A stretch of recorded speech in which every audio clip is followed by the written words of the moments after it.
Tarata me kalo tile naani san 2021 aw minnu bɛ kan filɛ Mali kɔnɔ ani Mali kɔkan an b'aw fo aw sigiyɔrɔ la ni bamanankan kunnafoni suru waati selen Mali Kibaru jabarani kan aw bisimila.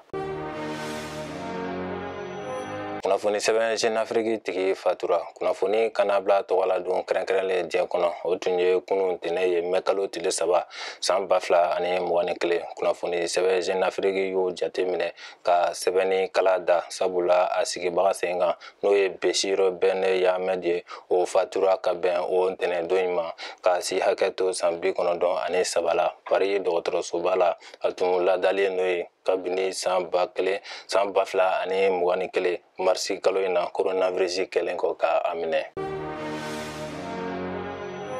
Sibili 30 kɔ fagara Burkina Faso bɛnkanwale dɔ senfɛ ni kunnafoni dira agence Anadolu fɛ kunun tɛnɛ mɛ kalo tile 3 san 2021 o y'a jira ko civil 30 kɔ fagara ka caman wɛrɛ jogi bɛnkanwale dɔ senfɛ min taara ka kojɛli buguda sɛgɛrɛ cɛ marifatigi dɔw fɛ minnu ma lakodɔn. Kojɛli yɛrɛ bɛ Hantukura dugu fɛ Futuri Komanjara mara la Burkina Faso. Kunnafoni y'a jira ko bɛnkanwalew kɛlaw ye tasuma bila jiginɛw ni mɔgɔw sisow la k'olu jeni. O kunnafoni kelen y'a jira fana ko lapitaniso min tun bɛ sigida kofɔlen na binganikɛlaw y'o ci bɔgɔbɔgɔ ka taa n'a fura bɛɛ ye. Burkina Faso gouvernement kɛlen kɔ ka wale jugu in kɔn o y'a jira ko wulikajɔw bɛ sen na walasa tɛgɛda bɛ se ka kɛ mɔgɔ kofɔlen ninnu kan cogo min na. An bɛ waati min na i n'a fɔ sisan kulu marifatigi si ma binganiwale in denfaya ta fɔlɔ.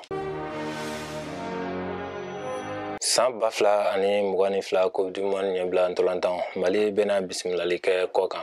Mali bɛna Qatar san 2022 Coupe du Monde ɲɛbila ntolantan daminɛ juin kalo la. A bɛ Uranda bisimila juin kalo tile 5 na tile 8 furancɛ la nka o ɲɔgɔnkunbɛn in tɛna se ka kɛ Mali la sabula a jirala ko ntolanci kɛnɛ si tɛ yan min bɛ sariyaw dafa Coupe du Monde san 2020 kulu ntolantanw ɲɛbila tile fɔlɔ 2 la. O siratigɛ la Mali bɛ wajibiya ka jamana wɛrɛ ɲini u ni Uranda bɛ se ka ɲɔgɔn kunbɛn yɔrɔ min na. Tile 2nan na Mali ni Uganda bɛ ɲɔgɔn sɔrɔ juin kalo tile 11 ka se a tile 14 ma.